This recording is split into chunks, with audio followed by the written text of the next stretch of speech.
tutandike. Erinnya lyange Regina Kiwanuka, muwala w'omugenzi Benedicto Kiwanuka Mugumba, era omukulembeze wa Uganda Ssaaba Minisita yasooka, era Ssaabalamuzi omutuutuufu ennyo.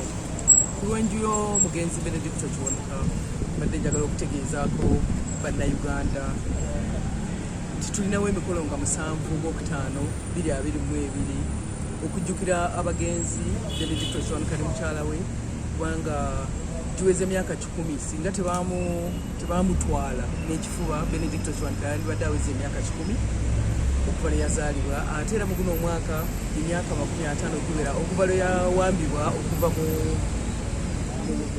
mu nnyumba ya Ssaabalamuzi e Nakasero, n'okujjukira mukyala we okuleeta okwanjula omusika we ekisaabwa Okomansimbi bbaawe gye yazaalibwa, omusika okumuleeta okwanjula.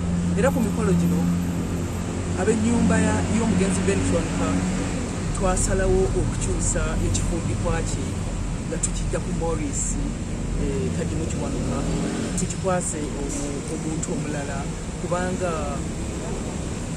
tukisanze nga Maurice alemeddwa okugyayo bulungi ekifaananyi kya taata waffe nga bwe yali alumirwa abantu mu Uganda yonna.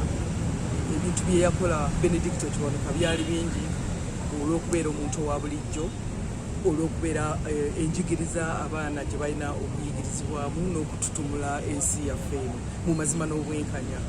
Kati Ben Kiwanuka yakola ebintu bingi, okubireka ku gino gyonna emyaka gye tuyiseemu 5 okuva lwe baamubuzaawo, okulaba nga tewali kyogerwako, tewali afaayo kwasanguza linnya lye, okuliweesa ekitiibwa n'okulijjamu ekyo kyonnyini ekintu ekikulu ye kye yali ayagala mu bannayuganda. Tubadde tusaba bannayuganda bonna okutuwagira mu kikolwa kino ekirungi olw'okujjukira Benedicto Kiwanuka, bajje tusanyukire wamu ku lunaku olwo nga 7/5 mu wiiki ng'emu n'ekitundu, batusapootinge ate batusonyiwe nnyo, naddala Ssaabasajja Kabaka batusonyiwe nnyo nti twalagajjalira erinnya lya Ben Kiwanuka, ennyumba ye yonna ne bagisaanyaawo n'amalalo ga maama waffe ne bagayisa bwe batyo. Twagala abannayuganda okukimanya, tetwali wamu ffenna, tetwakikkiriza, naye ebintu byatusobako olw'okuba nti obuwangwawangwa bwa Buganda busikisa mwana mulenzi. Kati omwana omulenzi oyo bw'aba asazeewo okwefuukira abaganda be, oluusi kiba kizibu nnyo okuvaayo, naddala nga bwe yali ennyumba ya Benedicto Mugumba Kiwanuka, nti twali tetusobola kubyasanguza mu lujjudde nga tulina obikuuma ng'ekyama obutaswaza Benedicto Kiwanuka. Kyekyo lwaki twatuuka ku kino kye twatuukako, naye nga tebwali bugenderevu.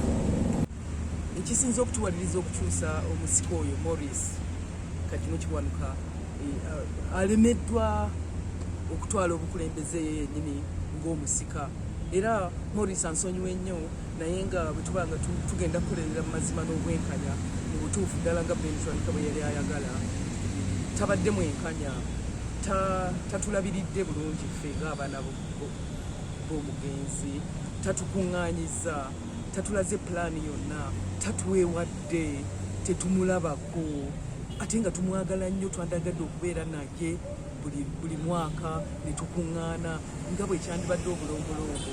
Kati mu butuufu Maurice naye akiraba nti obulombolombo tabutuusizza bulungi, era tusaba nnyo Maurice nti kino kye tukoze atusonyiwe, naye nga kyekintu, kubanga ennono za Uganda zo zigamba ne bwe muba mwazaalibwa abaana 20, naye omwana omu n'alaba nga waliwo ekintu ekikolobero oba ekivve, ekintu kyonna omusika kyakoze ekitali kituufu, tulina okugendera mu mateeka g'obulombolombo ne tumukyusa, ebintu ne bidda mu kkubo ettuufu. Era nze mmanyi nti Maurice akkiriziganya nange, lwakuba tetunnatuula, naye nze mmanyi bwe tunaakikola kino tujja kutuula era ebintu bijja kutereera. Tekibazza emabega nga famire, tekijja kutuuza mabega nga famire, kubanga ffe tuli abantu 5 mu famire. Tujja kumusaba n'obuwombeefu bungi nnyo Maurice akkiriziganye naffe tutuule wamu. Ate nze ndowooza nti newankubadde abantu baba bafudde, naye bakyali emyoyo gyabwe tukyagirina. Kale omwoyo gwa Ben Kiwanuka tugukkiririzaamu ne mukyala we nti nabo bakkiriza nti tukola ekintu ekituufu ffenna wamu nga famire. mwise mu nteekateeka egobererwa okukyusa omusika. Tuyise mu nteekateeka zonna, tukyadde mu bakulu b'ekika, tugenze mu bakulu b'emitiba, kuba tuva mu mutuba gwa Kaweesa.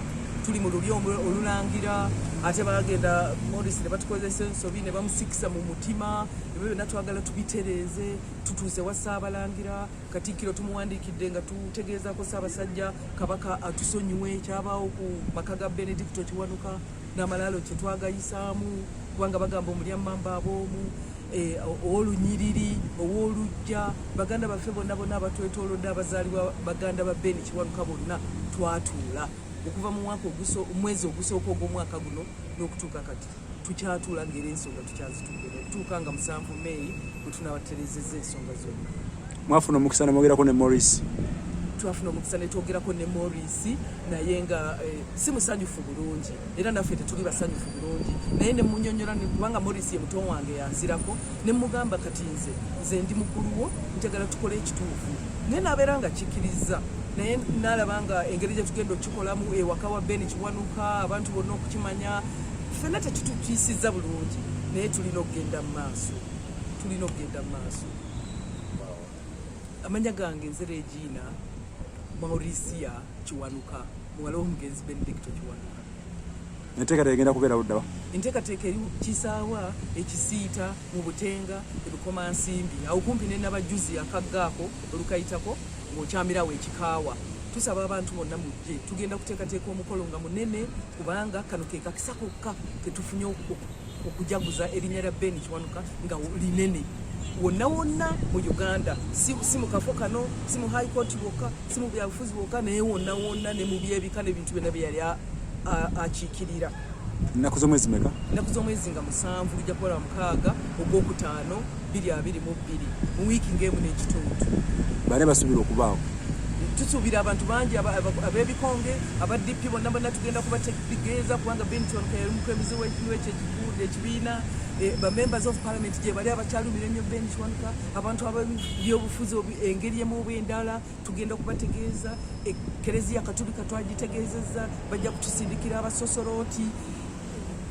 Kale n'abantu abalala bonna abali mu bibiina oba byabufuzi oba bya culture nabo twandagadde batwega, kubanga Beni Kiwanuka yali akiikirira ebintu bingi. CBS FM.